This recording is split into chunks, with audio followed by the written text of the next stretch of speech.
gente vai fazer mais uma aula hoje com a professora Denise, professora queridinha dos alunos da faculdade. A gente deu aula juntas, né? Durante um tempo, Sim. numa faculdade de medicina, e eu pensei nesse nome para falar de fisiologia respiratória. Os alunos adoram, a professora tem bastante experiência com isso. Eu queria que você, primeiro, se apresentasse antes da gente começar a aula, mas eu queria começar te agradecendo muito mesmo. Eu sei que você está com o tempo super corrido, tá? E dando aula o dia inteiro online, um desafio novo, né, para todos os professores. Imagino que não deva ser fácil mesmo. Então, obrigada por ter separado um Imagina. tempinho. Enfim, a gente conseguiu, né? Conseguimos agendar. Eu que agradeço pela oportunidade, imagina. Eu queria que você se apresentasse um pouquinho, Dê, falar um pouquinho da sua formação até chegar aqui, daí a gente começa com a aula. Claro. Bom, eu minha formação básica é em fisioterapia, então eu sou graduada em fisioterapia, sou da turma de 2000, então já se Não foram precisava aí nem falar a data, tá tudo certo. Nossa! Mas foram 20 anos bem trilhados, se assim eu posso dizer. Eu fiz a faculdade no interior de São Paulo, depois eu acabei vindo para São Paulo fazer o INCOR, do INCOR eu acabei fazendo outras especialidades, né? Então eu terminei a especialização de cardiorrespiratória, fiz uma especialização em terapia intensiva e outra especialização em oncologia, reabilitação oncológica. Passei 12 anos aí da minha trajetória trabalhando no AC Camargo, em todos os setores lá dentro, então foi bem bacana nesse período que eu passei lá. E nesse meio tempo eu acabei entrando no doutorado também. Então eu trilhei toda a parte assistencial até o final do AC Camargo, posteriormente eu acabei trabalhando 8 anos no Einstein em conjunto. E o doutorado aconteceu nesse meio tempo aí. E quando eu optei em fazer o doutorado, em patologia respiratória, né? Então meu doutorado foi em patologia pulmonar no departamento de patologia da Faculdade de Medicina da USP. Foi um lugar que eu acabei aprendendo muito, né? Não só no sentido de clínica, não tanto, mas eu aprendi muito nas cadeiras básicas, né? A gente acaba mexendo muito com cadeira básica. E aí, fisiologia e fisiopatologia estavam sempre presentes ali no meu dia a dia durante essa trajetória do doutorado. E faz mais ou menos aí um ano que eu optei por seguir o caminho da docência somente, né? E aí dei uma pausinha na assistência, depois de 19 anos dentro de terapia intensiva, eu acabei dando uma pausa e ficando agora só na docência. Mas a docência eu trabalho desde 2006. Então já tem aí Já bastante tem um tempo caminho, né? também, já tem um E caminho. mais do que ninguém, assim, eu já sabia, né, da sua história, da sua trajetória, mas, assim, você falando isso é legal porque a gente sempre fala para os alunos, né, a importância de estudar fisiologia para conhecer a patologia.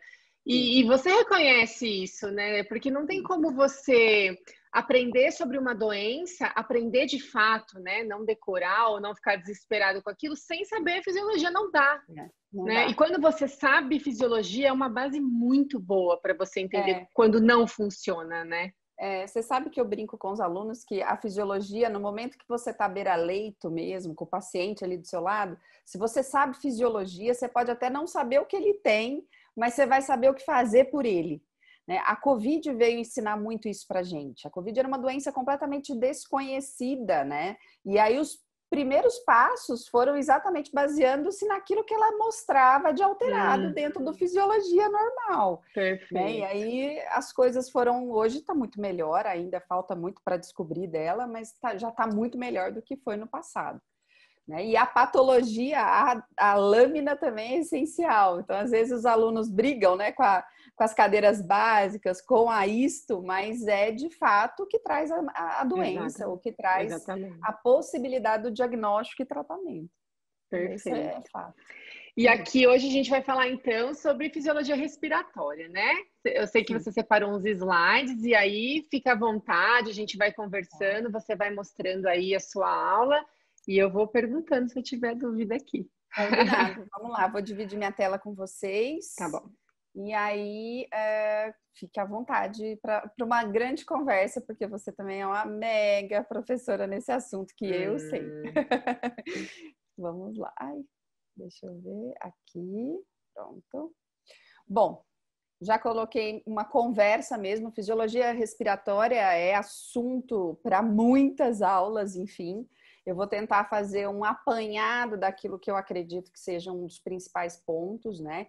Até para fazer uma linha de raciocínio, mas é um assunto que dá para aprofundar muito.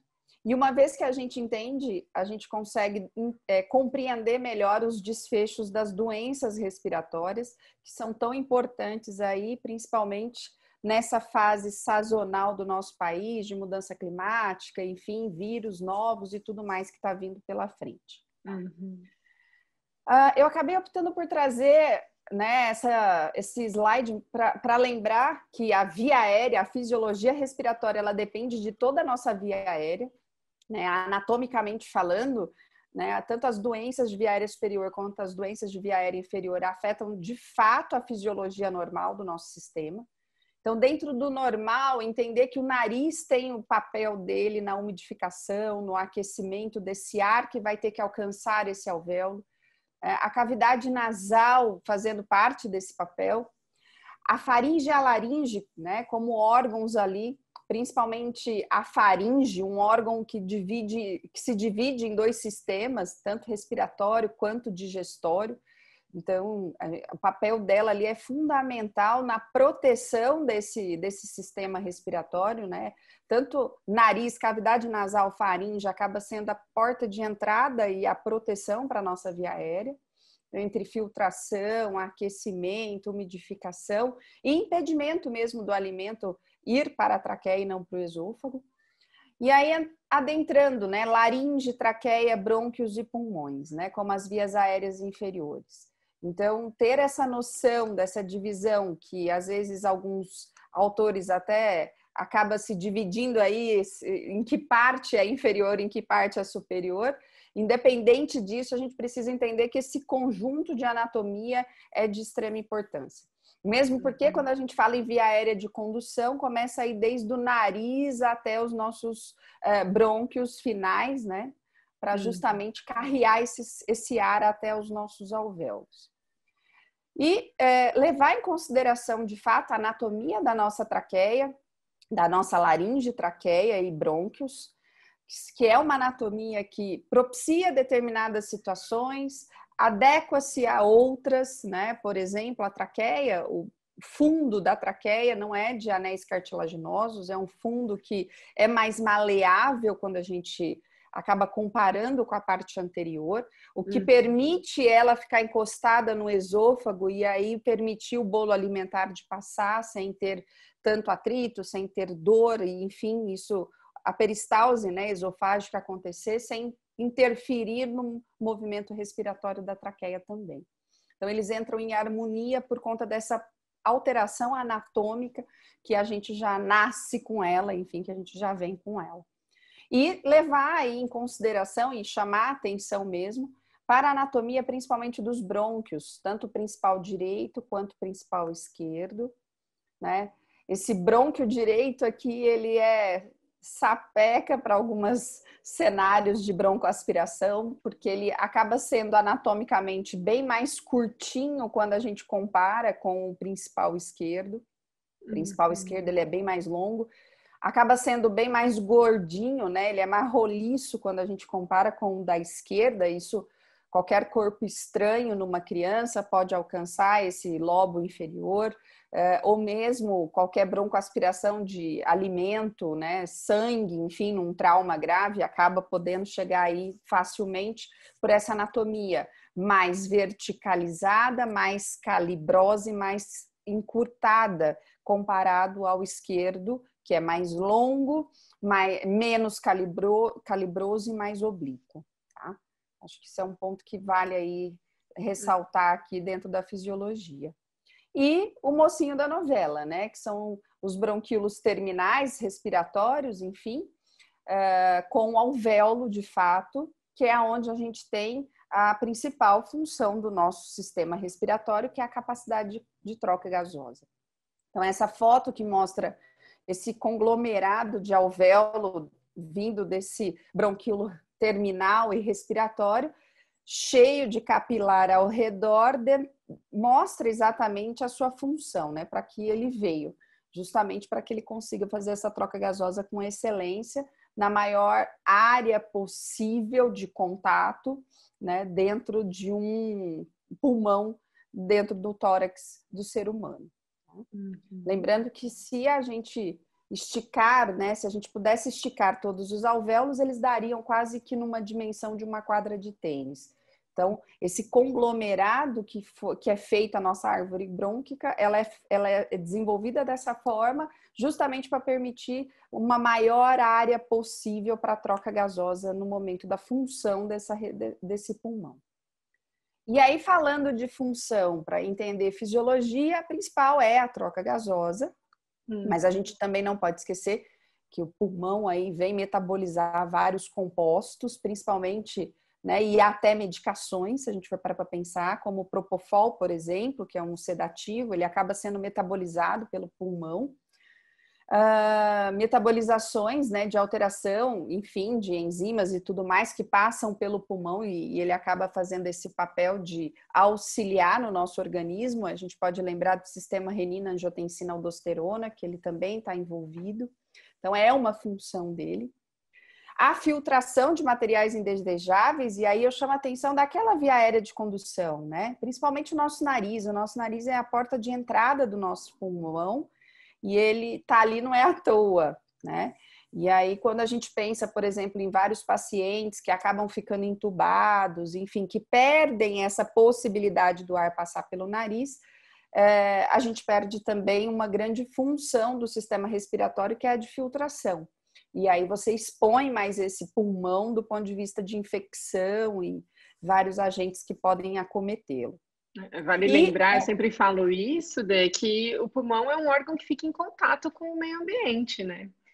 Ele fica absolutamente em contato. Se não fosse essa proteção da via aérea superior, entraria muito mais coisa, né? Então, exatamente. Tem uma função... E é porta aberta, né? O tempo inteiro. Isso. Porta aberta.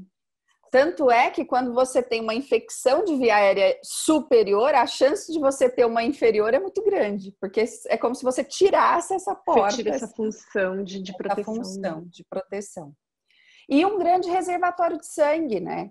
Depois do fígado, o pulmão tá ali brigando para ver quem tem mais sangue passando por minuto, porque ele simplesmente é a pequena circulação.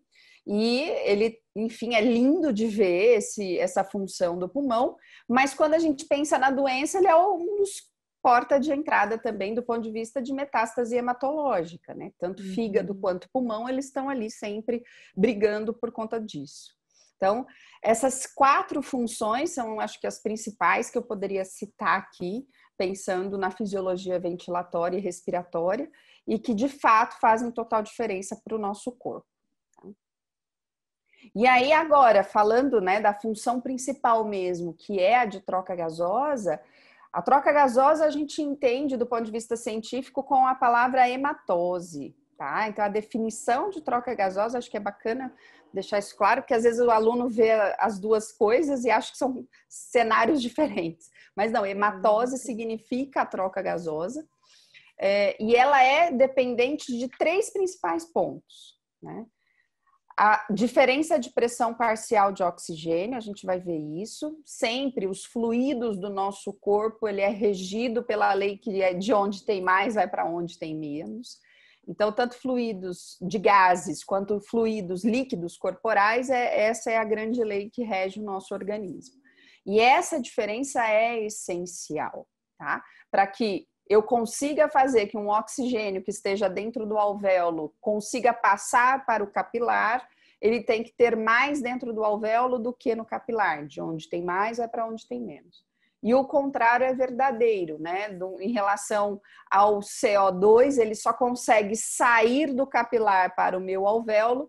Por quê? Porque o capilar é rico em CO2 quando comparado ao nosso alvéolo. E aí ele consegue ser eliminado na expiração. Eu Então, essa sempre bati muito diferença. nessa tecla, mostrando isso. A gente só consegue ter fluxo de qualquer coisa, né? Então, fluxo, que é uma quantidade de alguma coisa passando por um determinado tempo naquela região. Se a gente Isso, tiver diferença de pressão, diferença de concentração, né? Então, exato. fluxo é igual diferença de pressão. Você só vai ter Exatamente. passagem de oxigênio se houver diferença de pressão. E não, e é E a per- importante você falar, fluxo de ar é isso. Se a gente for para e fluxo de sangue também, mas no caso aqui, né, quando a gente fala em fluxo de ar, é isso que a gente está falando, diferença de pressões. Isso Sem ela não acontece. não acontece. Outro ponto é a área total, como eu disse, se a gente esticar todos os alvéolos, meu Deus, dá o tamanho de uma quadra de tênis. Então, assim, são milhões, bilhões de alvéolos que nós temos no nosso pulmão. Nós respiramos no repouso com uma capacidade ínfima quando a gente compara a capacidade total que a gente tem dentro do nosso tórax. E isso faz toda a diferença no momento que você tem alguma área lesionada do seu pulmão, né? Então, por exemplo, agora na Covid a gente ouve muito, o paciente está com 25%, ou até a pessoa não é da área da saúde, chega em casa e fala, o médico me falou que eu estou com 25% do meu pulmão acometido. Meu cunhado até falou isso. Falei, é porcentagem mesmo. Quando você pega o território total e você tenta dividir em porcentagem, imagine que aquela parte de 25% está acometida. Então, essa área total do órgão é extremamente importante para manter essa função de hematose. E a espessura de membrana, né? Quanto mais espessa, quanto mais grossa mesmo for essa membrana, mais difícil vai ser a passagem desse ar. As moléculas são sensíveis, né? As moléculas são moléculas que, uma vez, elas estão preparadas e são para fazer essa transição de fluxo dentro de uma espessura de membrana que não seja esgarçada, que aí não tem função, mas que seja fino o suficiente para que consiga manter essa fisiologia esperada e adequada para essa troca gasosa.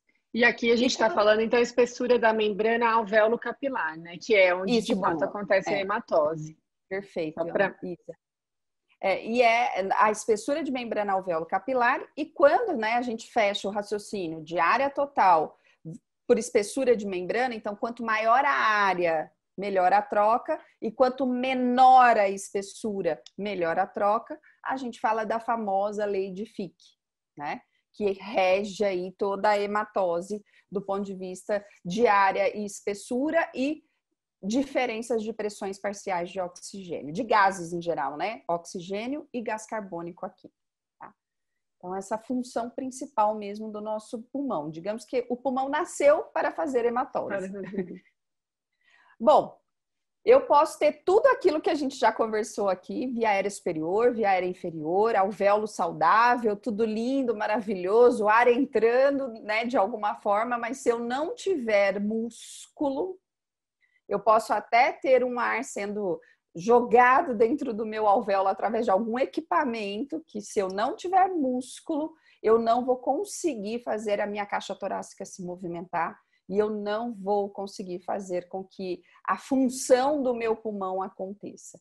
Isso acho que é interessante as pessoas, os alunos, né, entenderem que eu só consigo fazer o ar entrar e sair de dentro do meu pulmão porque eu tenho alguns motores, vamos pensar assim, né?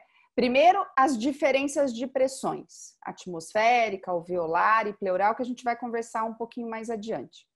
Mas mesmo que eu tenha essas diferenças de pressões, todas saudáveis, intactas e cabíveis de uma respiração, se eu não tiver de forma saudável e funcionante adequadamente os meus músculos e principalmente o meu músculo diafragma, e os intercostais externos, que são os músculos considerados os principais para a nossa respiração, não vou conseguir fazer um ciclo respiratório adequado, não vou conseguir, talvez, contemplar a necessidade de oxigênio que o meu organismo precisa.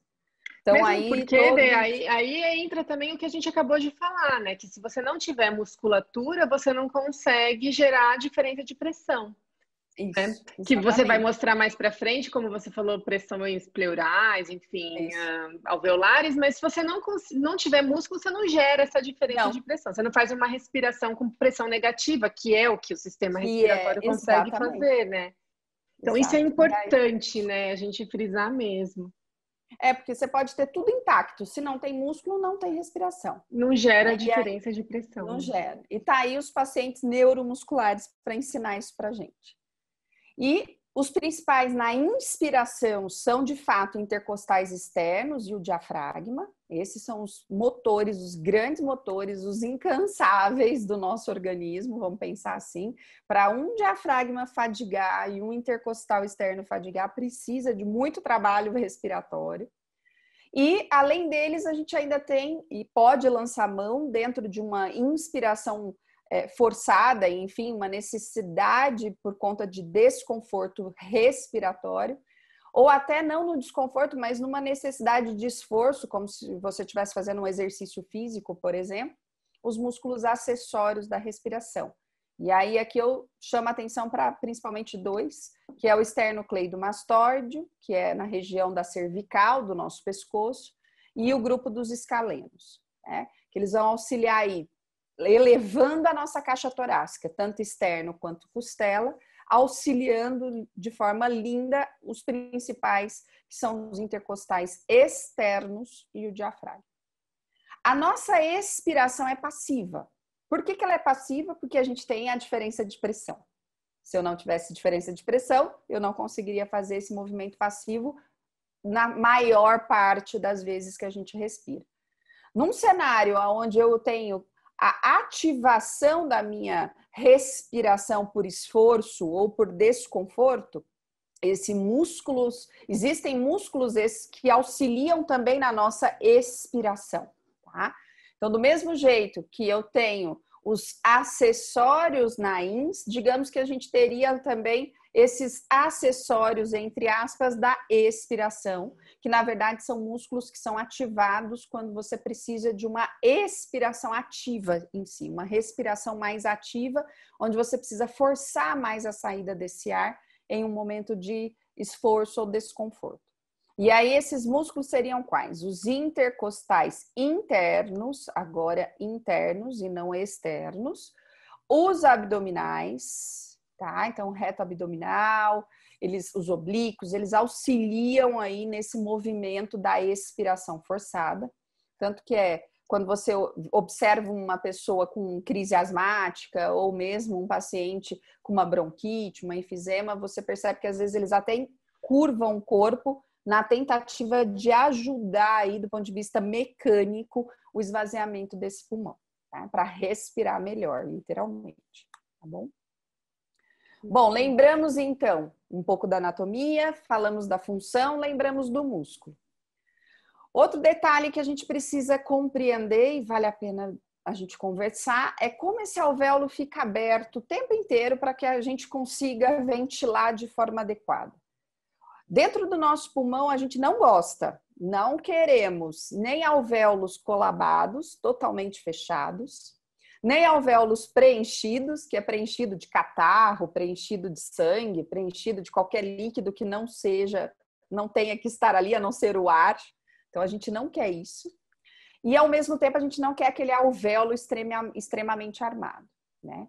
Então, esse equilíbrio que mantém esse alvéolo dentro de um diâmetro que permita entrada e saída natural e fisiológica de ar, ele consegue ser mantido pela presença do surfactante, que é uma substância que é produzida uma célula chamada pneumócito tipo 2. Então, os pneumócitos tipo 2 é uma célula que se encontra na barreira alvéolo-capilar, e uma vez que ela se encontra nessa barreira alvéolo-capilar, ela consegue fazer aí a produção desse surfactante. E esse surfactante, ele tem nada mais, nada menos do que o papel de diminuir a tensão de água que existe dentro do nosso alvéolo. Entre outras palavras, o nosso alvéolo tem sempre a vontade de colabar. Ele sempre vai ter essa força puxando ele para dentro, né? Forçando ele a se fechar. A partir do momento que a gente tem um surfactante, esse surfactante ele fica como se fosse um lubrificante, se assim a gente pode dizer, dentro do alvéolo, do nosso alvéolo, e essa lubrificação diminui essa tensão de água. Diminuindo essa tensão de água, a gente consegue manter esse alvéolo armado, né? Contribui para manter esse alvéolo armado. Uhum. E aí vale pensar que se eu perco esse pneumócito tipo 2, eu perco a produção de surfactante e eu perco essa função do nosso alvéolo. E que tem doenças que atingem essa célula, como a SARA, por exemplo, a síndrome do desconforto respiratório do agudo.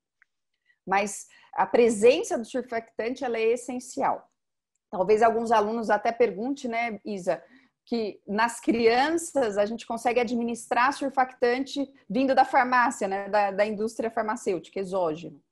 Na criança, neonatal responde muitíssimo bem esse tipo de terapêutica. No adulto, é como se fosse soro fisiológico, como se diz, não faz nada do ponto de vista de diminuir essa tensão de água que existe naturalmente dentro do nosso alvéolo, tá? Então, de fato, no adulto, a falta do surfactante é algo que prejudica a função, a fisiologia do sistema respiratório. A pressão transpulmonar, eu vou comentar mais à frente, daqui a pouquinho, mas a diferença entre pressão alveolar e pleural, onde, grosseiramente falando, uma vai puxar o alvéolo no sentido de fora para fora, vai fazer uma pressão para fora, e a outra vai fazer uma pressão para dentro, né? Se assim a gente poderia dizer no sentido de raciocínio entre espaço pleural e alvéolo e caixa torácica. E aí dentro dessa briga de forças, de uma indo para um lado e outra força indo para o outro lado, duas pressões brigando, a gente consegue manter esse alvéolo armado. Tá? E a partir do momento que eu tenho diferenças de pressões, fluxo de ar entrando e saindo, e alvéolo aberto, eu tenho o famoso aprisionamento aéreo. Esse aprisionamento aéreo, a gente vai ver que lá na frente a gente dá um nome para ele de volume residual, tá? Que é o arzinho que fica ali dentro do alvéolo, aonde ele permite que o nosso alvéolo não colabe totalmente, não se esvazie totalmente no meio, enfim, no momento da nossa respiração, tá? Entre um ciclo respiratório e outro, ok? E aí eu acho que agora a gente entra nas pressões, né? Falamos tanto de pressão e elas são extremamente importantes. Acho que um ponto que a gente precisa relembrar é que para que um ar entre e saia do nosso alvéolo, eu preciso das diferenças de pressões, como nós falamos para vocês. Essa diferença de pressão é baseada em quê? A gente baseia-se na pressão atmosférica, tá? Então, partindo do raciocínio do nível do mar, a gente tem que uma pressão atmosférica em torno de 760 milímetros de Hg. Tá? Então, a gente entende que de onde tem mais, que é do ar atmosférico, tem que entrar para onde tem menos, que seriam os nossos alvéolos. Esse seria o raciocínio. Quando a gente busca o raciocínio da pressão alveolar, essa pressão alveolar, ela está em torno de 0 no momento de repouso do nosso pulmão, mas no momento em que eu aciono a minha musculatura, né?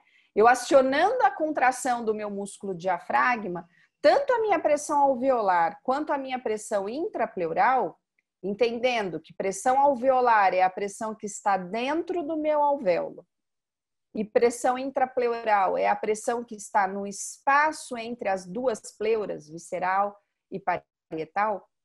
Então, pensa que eu tenho uma pressão no meu espaço pleural e uma pressão dentro do meu alvéolo. No momento em que o meu diafragma se contrai por uma ação do meu sistema nervoso central, essa contração de músculo gera como se fosse um motor. No ato de contrair, tanto a minha pressão alveolar quanto a minha pressão intrapleural se tornam negativas. O que significa se tornar negativas? Elas ficam cada vez mais longe do valor de 760 milímetros de Hg. Então, quando a gente tem no repouso, a minha pressão alveolar é próxima a 0, e a minha pressão intrapleural no repouso, a gente fala que ela é em torno de -4. O que seria -4? -4 milímetros de Hg do valor da minha pressão atmosférica. Então, a minha para facilitar, geralmente nos livros de fisiologia, eles colocam a pressão atmosférica como 0, né? Isso, E tenta diminuir. exatamente.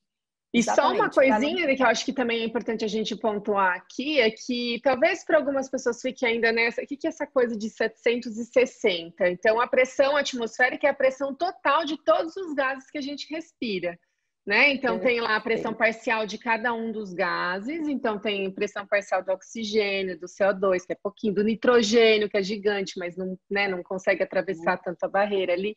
Então, assim, todos esses gases, a pressão do vapor d'água, tudo isso gera uma pressão total, que é essa pressão 760. E a gente considera Exato. ela zero.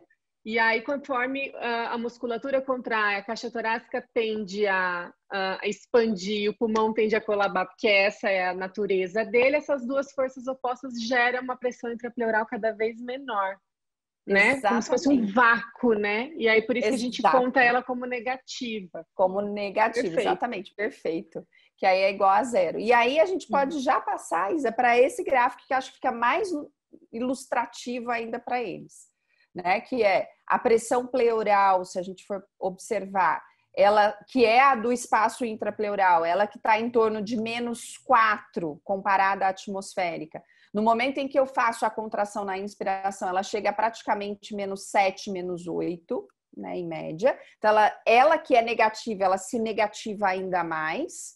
E a minha pressão alveolar, que no momento entre um ciclo e outro, entre uma ex-final e início de uma inspiração, ela é próxima de zero. No momento da inspiração, ela é negativa para -1. E com isso, a gente tem a entrada de volume de ar dentro do nosso alvéolo. Tá? Então, eu acho que esse é um gráfico que é bem ilustrativo, que E é todos os livros de impressionante. fisiologia têm.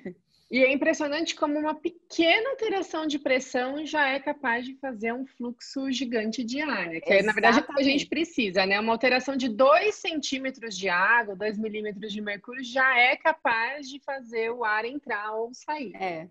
A princípio, já é o suficiente para 200 ml. Né? Esse é o raciocínio que a gente tem no indivíduo saudável. Uma movimentação de pressão negativa já é o suficiente para adentrar 200 ml de ar. Então, é de fato muito pouco que a gente precisa de movimento para conseguir. E por isso que a gente fala, a gente respira numa capacidade muito menor do que a capacidade total que o nosso pulmão tem. Nosso pulmão pode chegar a 4 litros de ar, se a gente for parar para pensar, né? Se você for treinado, enfim, a gente consegue isso. Então, no repouso ou numa respiração tranquila, é muito pouquinho do que a gente usa se a gente for parar para pensar. Tá? Então, na fase INS, a pressão pleural ela é negativa e ela se torna ainda mais negativa. Tá? E na fase expiratória, a nossa pressão pleural ou interpleural, também tem essa nomenclatura, ela sai do -7, -8 e retorna para até aproximadamente -4. Então, a gente até fala, né? A pressão pleural na expiração, ela se positiva, porém, ela ainda se mantém negativa. Ela se torna menos negativa na expiração. Essa é a fala correta. Né? A gente jamais pode falar que a pressão pleural se positivou. Se eu positivar uma pressão pleural, significa que algo aconteceu de errado no meu tórax. Não é para se, não é entre as pleuras, não é para se positivar. Então, no momento expiratório, ela se positiva? Não. Ela se torna menos negativa. E a pressão alveolar? Não é de onde tem mais, vai para onde tem menos? Então, o ar só vai conseguir sair de forma passiva se a minha pressão alveolar for maior do que a minha pressão atmosférica. Então, ela sim, na expiração, ela chega perto de 1 positivo, e no momento em que ela chega perto de 0 a 1 positivo, esse ar consegue sair livremente, passivamente do tórax do ser humano, sem que haja necessidade de nenhuma musculatura forçar essa saída de ar. Por quê? Porque, teoricamente, dentro do raciocínio, dentro do meu alvéolo, a pressão está maior do que a pressão que eu tenho na minha atmosfera. E tem uma outra coisa também que eu acho interessante que faz essa coisa do pulmão tentar colabar, né, durante a expiração e essa pressão aumentar para o ar sair, é que a gente tem uma quantidade de surfactante igual sempre ali naquele alvéolo, né? Então, durante o ciclo inspiratório e expiratório, essa pressão não muda. Então, você Sim. imagina que você tem um alvéolo que está fechadinho assim e tem uma quantidade X, né? Então, está cobrindo essa área, então ali a tensão superficial é uma, mas quando esse alvéolo começa a aumentar, eu tenho a mesma quantidade de surfactante, só que cobrindo uma área muito maior, então a tensão superficial aqui é maior. E Exato. quando a tensão superficial é maior, é a tendência do alvéolo colabar.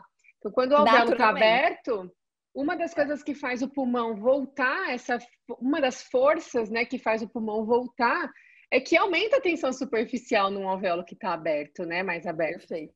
E aí isso Exatamente. ajuda o ar a sair. Então, mais uma Empurrar força, ele né? para fora. Isso, mais Mais uma uma força força. importante. E aí, aqui eu só coloquei para vocês, depois terem aí um raciocínio, que teoricamente, ó, a pressão atmosférica é igual a zero. Então, a gente deixou aqui para vocês depois estudarem, conseguirem ter o material. Na fase inspiratória, agora eu estou falando da pressão alveolar. A pressão alveolar se torna negativa. Na fase ex, a pressão alveolar se torna positiva. E aí eu acho que é bacana até vocês anotarem esse detalhe não, essa importância, né, da informação do surfactante, que você altera também a tensão superficial, fazendo com que ela aumente pelo fato da distensão desse alvéolo. E aí fechamos o raciocínio de pressões, onde quando eu tenho uma alveolar e uma pleural dentro de um sistema, as duas que eu havia comentado, uma puxando para fora, outra puxando para dentro do tecido respiratório, e dentro desse equilíbrio dessas duas pressões, a gente tem a tradução, se assim a gente pode dizer, de uma pressão conhecida como transpulmonar. Então, a pressão transpulmonar vai ser, de fato, a diferença entre a pressão pleural e a pressão alveolar dentro do nosso sistema respiratório. E é ela que vai predizer o quanto meu alvéolo vai poder se distender durante uma inspiração. Tá? Então, se eu tenho doença de alvéolo, eu altero essa pressão transpulmonar, eu altero a capacidade de distensão do meu alvéolo. Se eu tenho doença pleural, eu também, no espaço pleural, eu também vou alterar essa pressão transpulmonar, que vai diretamente impactar na capacidade de distensão de áreas alveolares. E aí, dentro desse raciocínio de alterações alveolares e pleurais, nós temos aí praticamente todas as doenças do sistema respiratório do ser humano. Acho que seria isso. Bom, então a gente tem, vou só introduzir até por conta do meu raciocínio. Tá bom. Bom, então a gente tem a pressão alveolar e a pressão transmural ou transpulmonar, sendo que a transpulmonar é a diferença aí entre a pressão alveolar e a pressão pleural. Então, quando a gente põe as diferenças entre as duas pressões, nós temos a finalização, o produto final, que é a nossa pressão transpulmonar, que vai predizer de fato a distensão do nosso alvéolo. Bom, falamos em anatomia, falamos em pressões, conversamos sobre músculo, falamos da importância das funções do sistema respiratório, do ponto de vista anatômico, fisiológico, e também falamos aí da hematose, enfim, das várias funções do pulmão. O pulmão também, ele detém, além de todas essas peculiaridades, ele detém de três grandes cenários, três grandes características do componente respiratório, que se chamam elastância, complacência e resistência. A elastância, a complacência e a resistência, elas vão de encontro ao comportamento do parênquima pulmonar e da toda a nossa via aérea de condução, né? Então, quando a gente fala em elastância, complacência e resistência da via aérea, nós estamos nos referindo a via aéreas de condução e ao parênquima alveolar do nosso pulmão, tá? Do nosso sistema respiratório. A elastância, ela é simplesmente a capacidade de recuo elástico que o nosso alvéolo tem. Então, o nosso alvéolo, a gente conversou aqui, falou várias vezes que ele sempre quer fechar. Ele sempre vai ter a menção de fechar, ele vai sempre forçar isso. E por que ele tem essa característica? Porque ele é feito de componentes que geram forças elásticas através de fibras mesmo de colágeno e elastina no seu parênquima. E como a gente já falou, a força da própria tensão superficial de água. Então, esses dois componentes de força, que se traduzem em força, fazem com que o meu pulmão, uma vez esticado, uma vez distendido, sempre vai tender a retornar ao seu estado normal, sempre vai tender a fazer esse recuo para o seu estado normal. Então, às vezes a gente compara, né, para os alunos com um elástico de cabelo, né? Quando você compra um elástico de cabelo novo, ele tá bonitinho, com aquele elástico bem firme, bem, né, novinho, que você às vezes tem até que fazer uma força maior para conseguir amarrar o seu cabelo. Esse seria o cenário da elastância pulmonar. Quando você tem esse elástico que está ainda novinho, essa elastância significa alta elastância, significa que esse elástico ele está, vamos dizer assim, mais, não é rígido, mas ele está mais forte do ponto de vista a vencer uma distensão. Quando você usa esse elástico várias vezes e esse elástico esgarça, se assim a gente pode dizer, é quando o pulmão perdeu a elastância dele. Tá? É assim que a gente entende. Então, alta elastância, imaginem esse pulmão tendo uma certa resistência para vencer uma distensão. E mesmo e também pode-se dizer uma maior vontade de voltar ao tamanho de voltar, original. Exatamente. Como então, elástico. Então, você estica, ele volta mais, se tiver ele novo. volta mais rápido, né? De uma forma mais forte, se assim a gente pode dizer, né? Quando você tem aquele elástico de cabelo que esgarçou, que afrouxou, quando eu tenho um parênquima alveolar que foi lesionado, que foi tão distendido ao ponto dele ficar frouxo, se assim a gente pode dizer, uma vez que você estica, vocês compreendem que ele demora a voltar. Ele diminui, ele aumenta a velocidade para retorno, ele demora mais tempo para voltar ao estado normal e, na verdade, se ele estiver lesionado, ele não retorna ao estado normal que ele tinha antes. Essa é uma das características. Então, outro exemplo que a gente pode trazer para se tornar mais palpável é uma bexiga. A bexiga, quando você vai começar a enchê-la, às vezes a gente tem que fazer até uns movimentos de esticar aquele elástico de tão duro que ele é. É pesado você abrir uma bexiga. E essa é o natural, esse é o natural do nosso parênquima pulmonar. Ele tem uma dificuldade, gera uma certa resistência para se esticar, mas uma vez que ele consegue se esticar, que ele consegue se expandir, ele retorna rapidamente ao estado normal dele, auxiliando no processo de expiração passiva, que é a fisiologia normal do nosso pulmão. Se eu tenho qualquer lesão nessas fibras de colágeno ou nessas fibras de elastina, ou mesmo qualquer alteração na tensão superficial, mas no caso, pensando em elastância, eu chamo a atenção mais a lesão das fibras de colágeno e elastina, que é o esgarçamento, é o adelgaçamento dessas fibras. Uma vez que o meu pulmão expande, ele vai ser muito mais fácil para expandir, só que ele vai demorar infinitamente mais para retornar ao estado normal. Isso é uma característica do parênquima alveolar que é extremamente importante na fisiologia, porque ela contribui para esse esvaziamento passivo e natural do nosso alvéolo. O outro ponto, além da elastância, é a complacência. Então, assim, a elastância é o elástico da fibra, é o componente da fibra em se esticar. A complacência é a capacidade que essa fibra, vamos dizer assim, que esse parênquima alveolar tem de se expandir, né? E é isso que a gente estava falando. Um pouquinho que expande, um pouquinho que muda de pressão, já entra um montão de ar. A tradução dessa fala de um pouquinho de pressão que altera, já entra um montão de ar, é a nossa capacidade de complacência fisiológica e natural do nosso parênquima alveolar. Então, a complacência enquanto definição, né? A elastância enquanto definição é o recuo elástico. A complacência enquanto definição é o grau de expansão que os meus pulmões podem sofrer, podem ter, em relação a cada unidade de aumento da minha pressão transpulmonar. Tá? Então, é aquele movimento que eu consigo de entrada de ar através da manipulação, da alteração da minha pressão transpulmonar. E como eu já tinha falado para vocês, no adulto médio, a alteração de 1 centímetro de água equivale aí à entrada de mais ou menos 200 ml de ar dentro do pulmão do indivíduo. Então, a resistência para se esticar é muito grande, porque a gente sempre vai tender ao recuo elástico.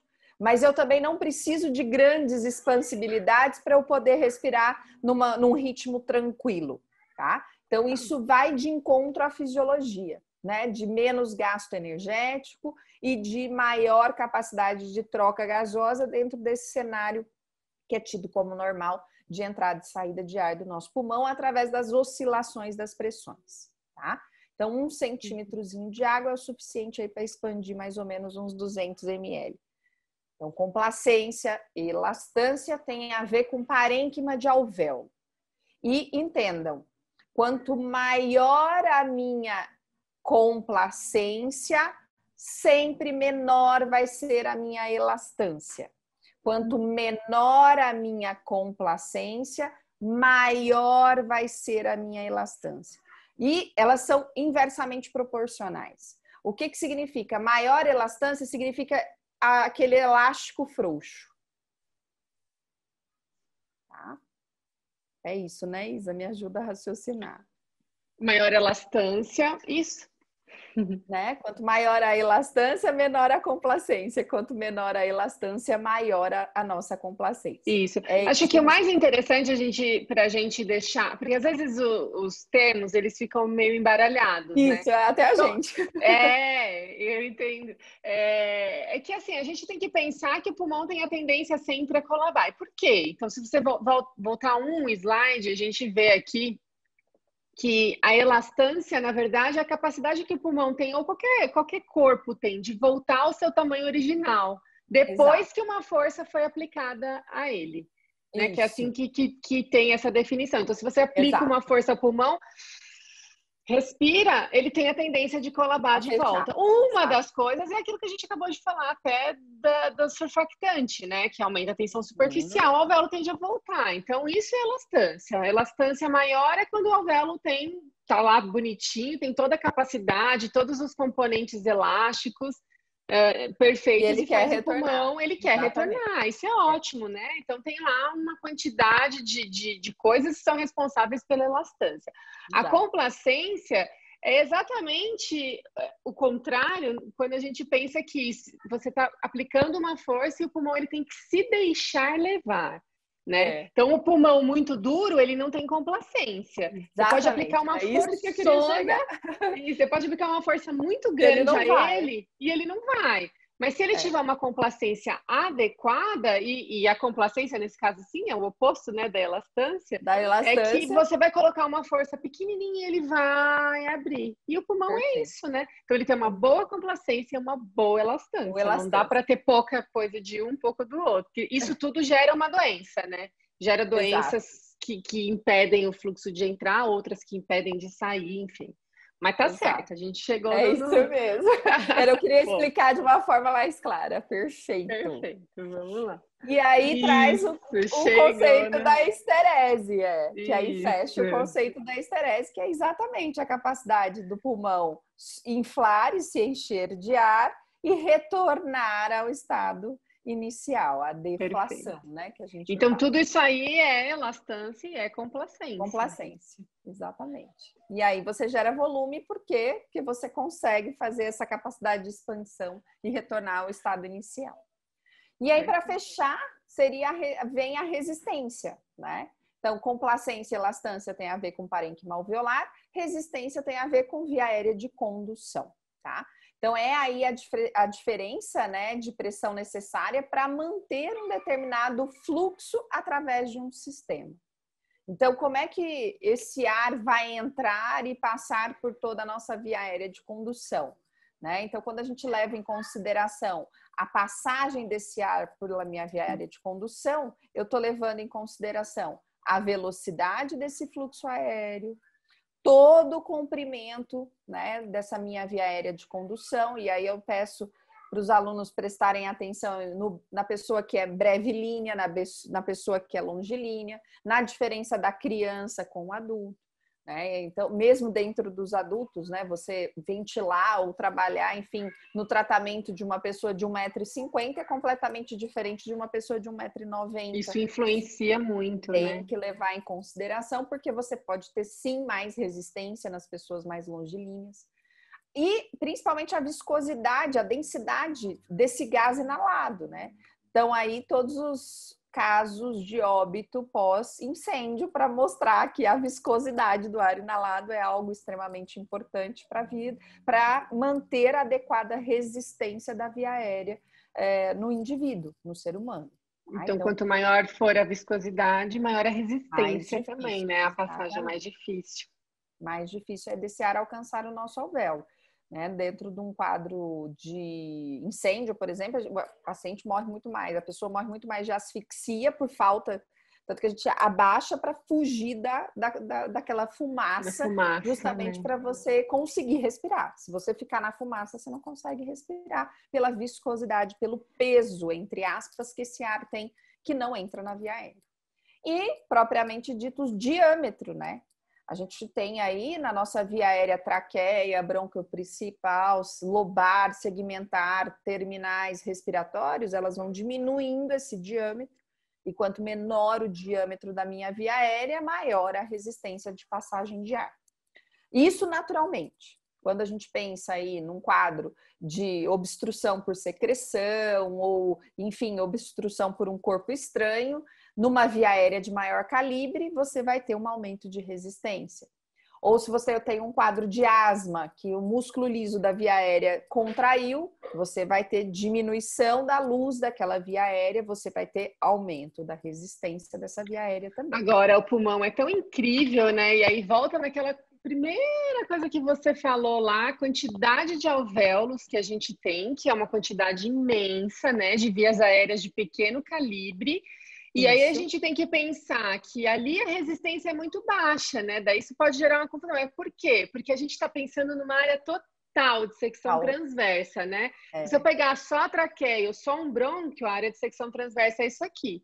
Mas se eu pegar todos os alvéolos, né? E a soma, né, do diâmetro de todos eles vai ser isso aqui.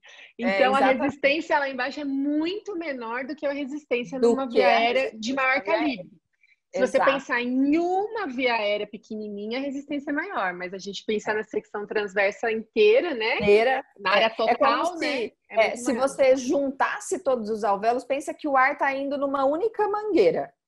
De repente, esse ar que está indo numa única mangueira, ele encontra 2 milhões de mangueiras para ele se espalhar. Quer dizer, a resistência é muito menor e a velocidade é muito menor. E por isso ele passa tranquilamente e a gente consegue fazer toda a troca gasosa que a gente precisa. E tá aí o encanto maravilhoso da anatomia pulmonar, né? Pulmonar, exatamente. Né?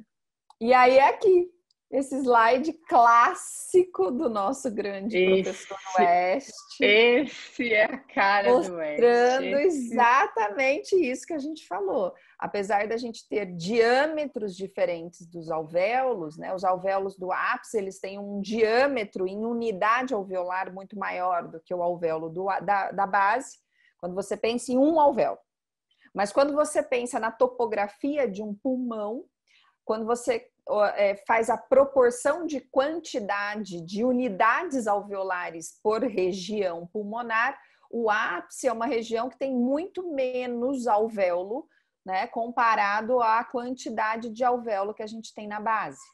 Então, o alvéolo do ápice ele pode até ter um diâmetro maior de abertura, mas ele tem menos quantidade do que o alvéolo da base, que possui um diâmetro menor, porém numa quantidade muito maior.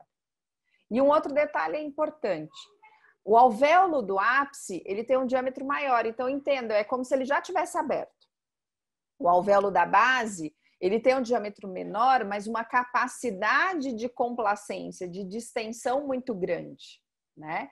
Então, assim, a gente consegue trabalhar muito bem com o alvéolo de um terço médio e base de um pulmão, de um ser humano, no sentido de abrir mais essas vias aéreas, né? De expandir mais essas vias aéreas, do que a capacidade de você expandir mais essa via aérea que está no ápice.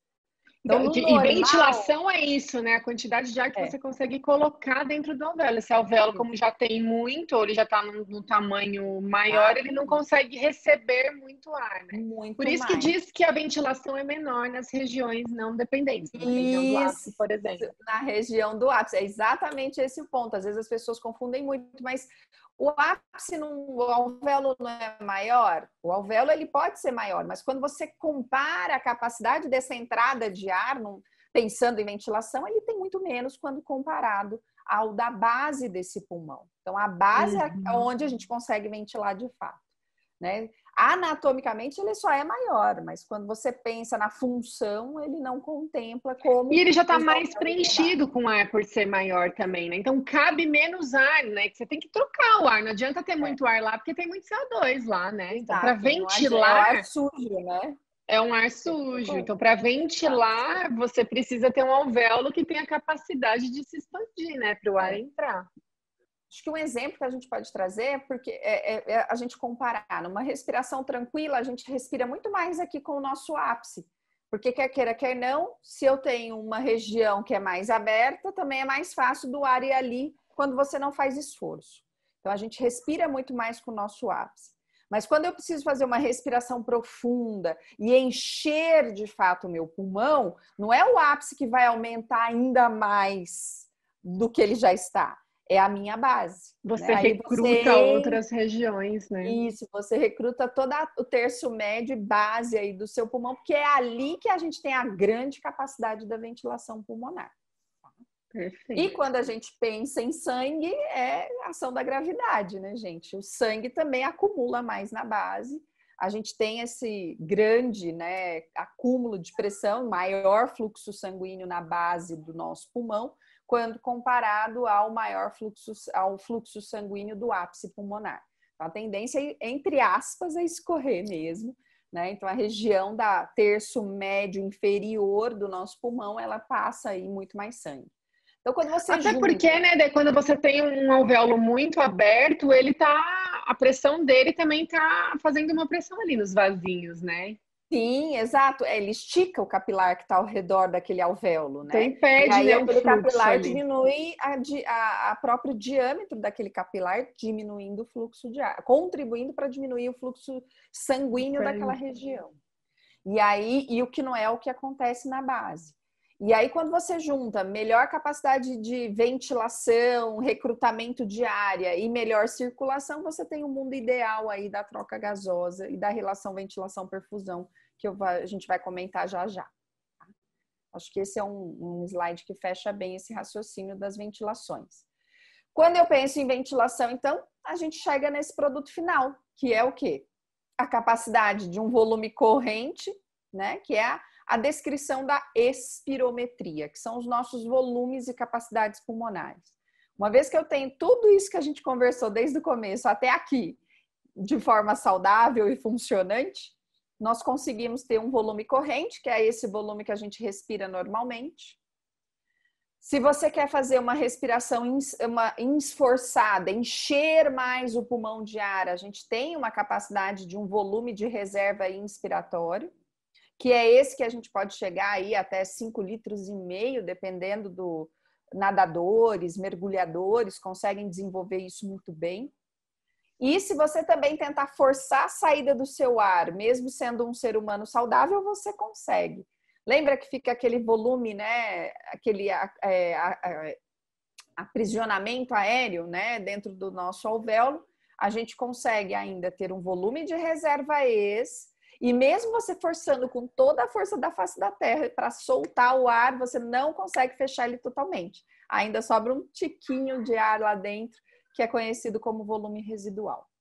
E aí os nossos 4 volumes dão aí nossa capacidade residual funcional, resíduo, gente, aquilo que fica. Vamos pensar assim, reserva e volume residual. A minha capacidade ins, que é o meu volume corrente com o meu volume de reserva ins. A minha capacidade de vida, eu viver. O que significa isso? Se eu tiver um desconforto respiratório grave, eu preciso de uma reserva ins e de uma reserva ex para me manter ali vivo, tá? Então, minha capacidade vital, volume de reserva ex, volume corrente e volume de reserva ins. E, no fim, a minha capacidade pulmonar total, que são os 4 volumes associados. Quando que este cenário de espirometria é importante? No momento que você tem que dar a um paciente o quanto do pulmão dele ainda é cabível de vida, né? Qual é a porcentagem? Então, a gente consegue traduzir esses volumes em valores. Existe um parâmetro de normalidade, se assim a gente pode dizer, que é através do exame da espirometria que a gente consegue, trazendo aí uma elucidação do quanto você pode fazer de ressecção cirúrgica, o quanto esse pulmão está lesionado, já está comprometido e assim por diante nas várias doenças pulmonares que nós temos aí, tá? Então, a partir do momento que você tem esse cenário de volume, você consegue predizer aí o produto final de uma lesão no espaço pleural, o produto final de uma lesão no espaço alveolar ou no parênquima ou na via aérea de condução e assim por diante. Por isso que ele é tão bacana de entender e importante aí na prática clínica quanto como parâmetro de avaliação dos pacientes, né? Acho que é isso. Aí já finalizando o nosso raciocínio, a gente precisa entender se de fato o meu oxigênio conseguiu entrar dentro do meu alvéolo. Não é fácil, hein, gente? Não é fácil. O bichinho, para conseguir entrar no alvéolo, merece aí várias atenções.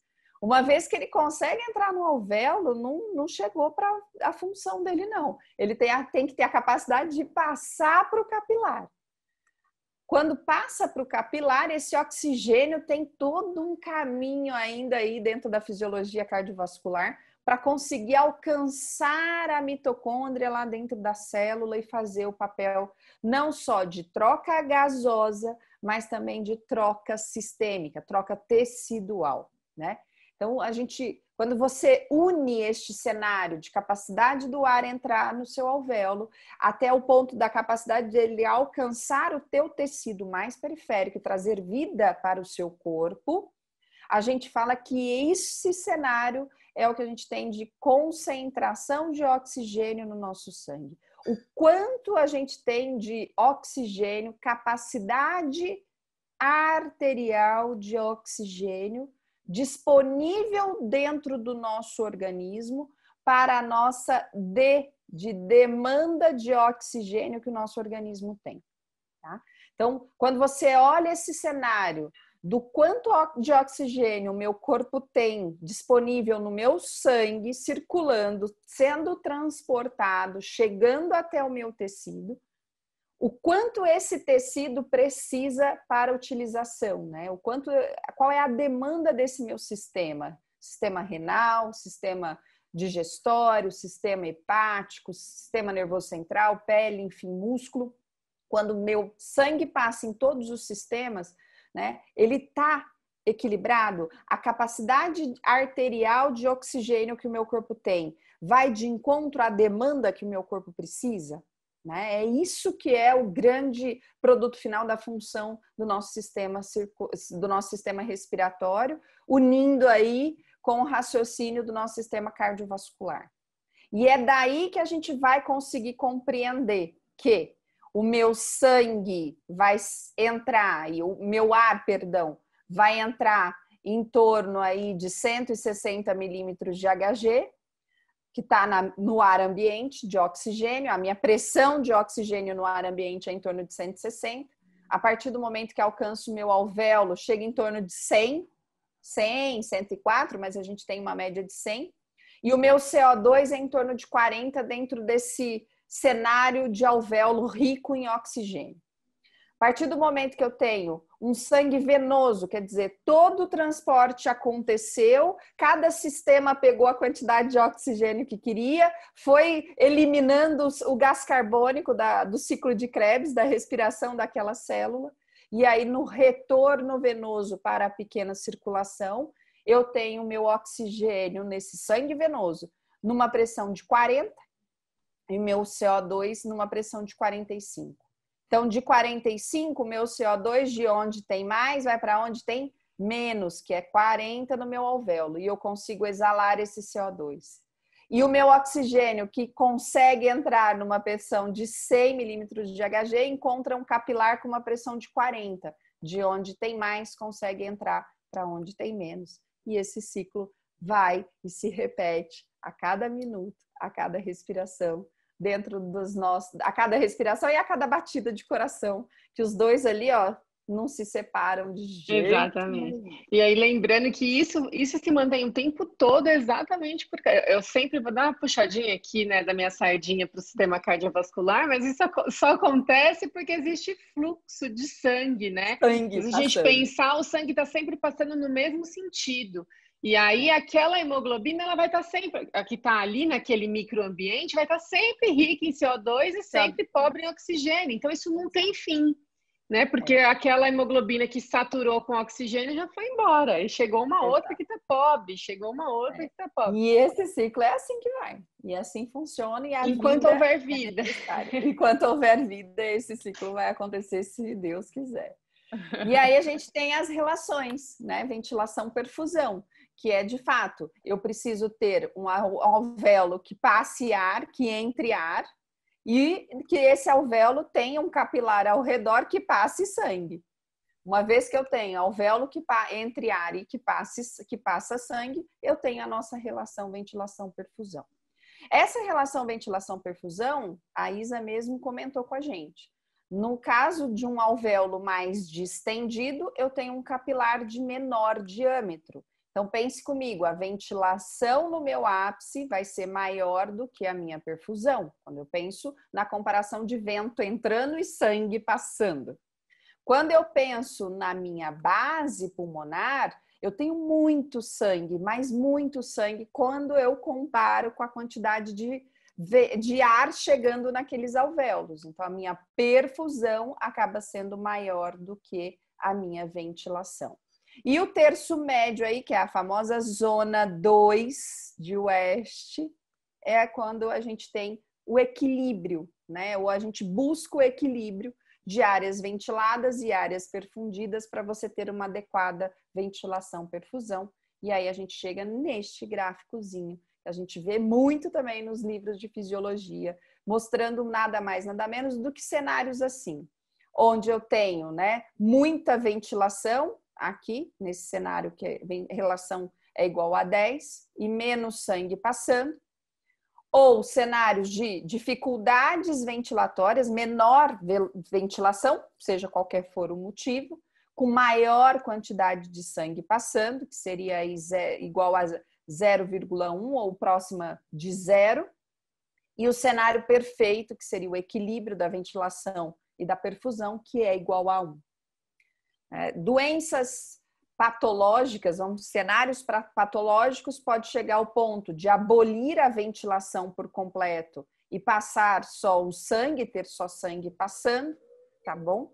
E aí a gente acaba falando, né, quando você tem a interrupção total dessa ventilação, seja por colabamento, seja por preenchimento alveolar, é aquilo que a gente chama de estado de shunt ventilatório ou shunt pulmonar, enfim.